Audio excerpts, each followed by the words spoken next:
In southern Ontario, there lies a piece of infrastructure vital to the shipping industry in Canada.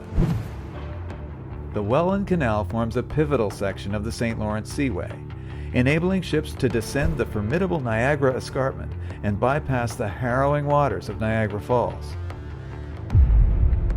Flowing across the Niagara Peninsula from Port Weller to Port Colborne, the Welland Canal connects Lake Erie to Lake Ontario. From there, ships can travel via the St. Lawrence River to the Atlantic Ocean and the rest of the globe.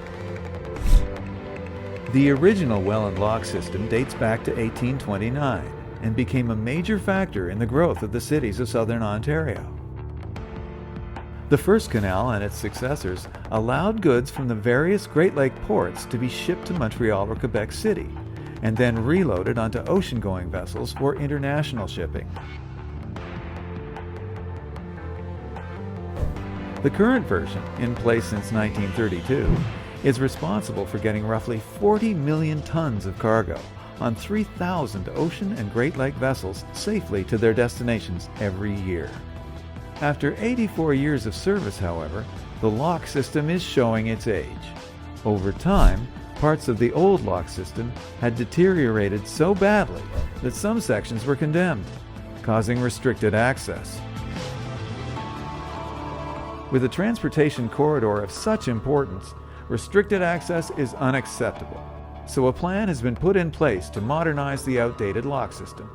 Some sections, like the tie-up wall at Lock 3, need to be replaced, and replaced fast. Building a half-kilometer tie-up wall in 10 weeks is a challenge to say the least, so the call was put into the premier builder in Canada, Dufferin Construction.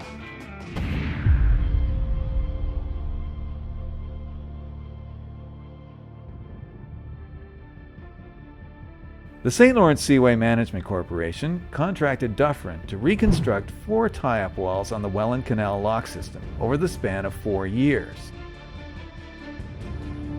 During the past 2 years, Dufferin has reconstructed 2 of the 4 walls, and they are currently fully operational. Here at lock number 3, the tie-up wall, where massive ships dock after going through the lock, is next on the agenda. Not a straightforward project. All work needs to occur during the 10 weeks that the lock is closed for winter. Describing this as a strict deadline is an understatement, because these boats will wait for nothing. To hold up the shipping would result in a domino effect that would cost millions of dollars. Prep work for this phase occurred during the previous winter, when all the sheet piling was done. Now it's time to finish the job and make Upper Lock 3 ready for the future.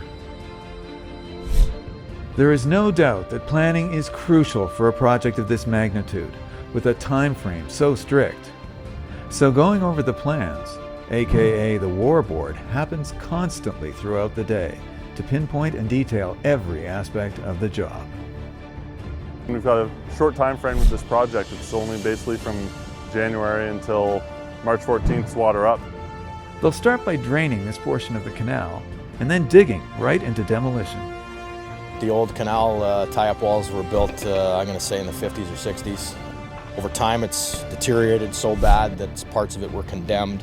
Parts of it had some restricted access only for them. So first stage was to come in and knock it all down. A demo of this scale is a highly engineered plan. It begins with taking out existing concrete that will have to be hoe-rammed. For this job, Dufferin has 10 heavy-duty excavators on site, breaking the coping. With the coping out of the way, the focus is on peeling back the existing timber posts over the next 10 days. Once that is completed, Dufferin can get their piling associates in place and begin piling away.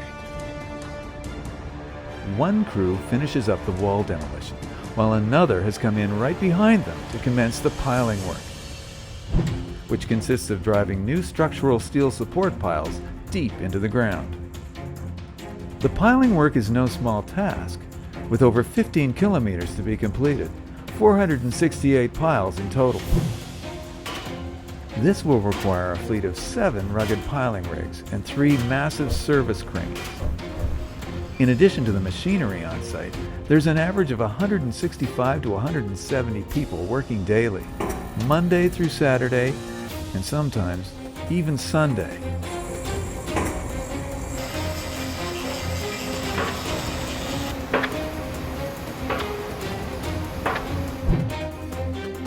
As the piling work progresses down the canal bank, a team follows them with the steel crossbeams that will form the base of the new pier.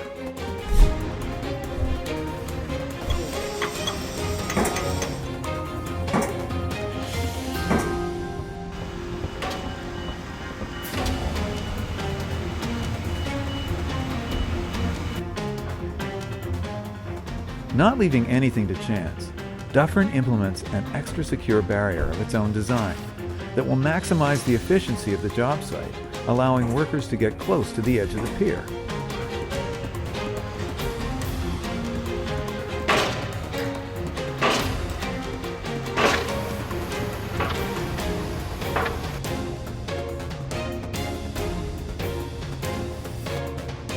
The tie-up wall is formed in with steel piles and beams. The next step in this project is to install a prefabricated concrete edge coping and slab base layer.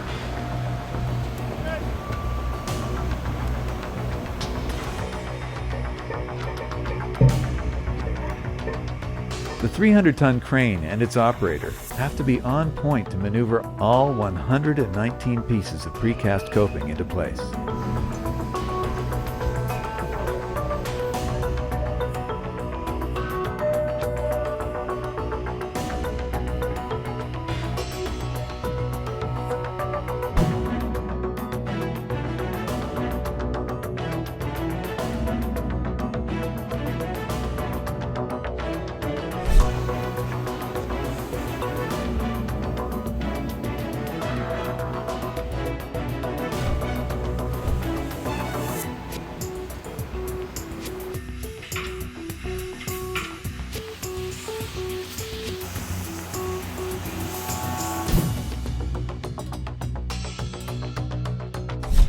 With the prefab copings and slabs in place, a team tackles rebar work in anticipation of the looming concrete pour.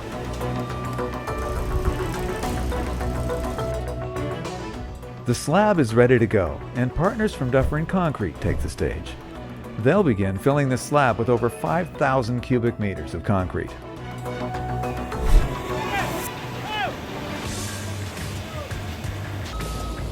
Stand back. A fleet of concrete Dufferin mixers backs up to the slab and begins to fill in the edges.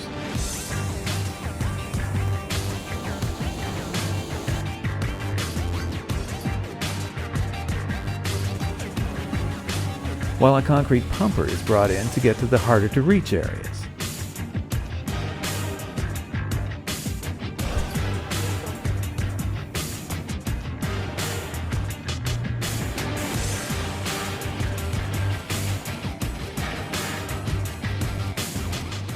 Good old-fashioned manpower and a specialized truss-screed concrete smoother work in tandem to ensure a clean, level finish.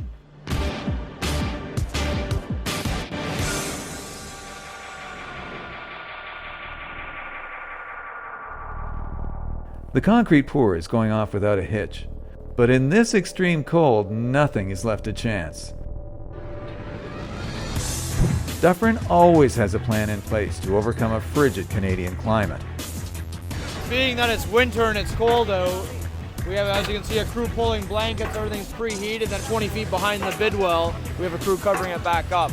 So it's just maintaining the temperatures. It's like minus 15 out right now, so that's our biggest concern. Concrete work is nearing its end, with a little time to spare. Dufferin's foresight and hard work has got them to this finishing stage a full 3 days ahead of schedule. Well, today's March 11th. We just finished up our last pour for the Monolith 7 sidewalk and curb pour. So this is a sidewalk here. They just finished up the broom finish. Basically what we're doing right now is we've got the 245 here. It's just placing some riprap down just so it acts as a bit of a breakwater when the water comes up on March 14th. So this is just the very finishing of it. You can see it's slope here, it goes all the way down, and then it's underneath the whole tie-up wall. With the riprap down, cleanup commences down below, while up top, granular is laid down in the final stages of construction. When I got moved to this project, I didn't fully understand the scope and how much work was getting done every day, and the guys impressed me with how much work they do, how safe they do it, and how quick they get it done to a high quality. I've been here 15 years, and I can honestly say that the best asset this company has is its people, and that's from the ground up. That is from the guys on the shovels to the guys in the office. To me, the back's broken on the job, so mission accomplished that way. We got a lot of work to do next year, but I got the right team, and I'm not worried about it. Another shipping season is up and running, with a brand new tie-up wall for Upper Lock 3. But Dufferin won't be resting on its laurels, because they're already focused on prepping for the final phase at Lower Lock 3, coming this winter.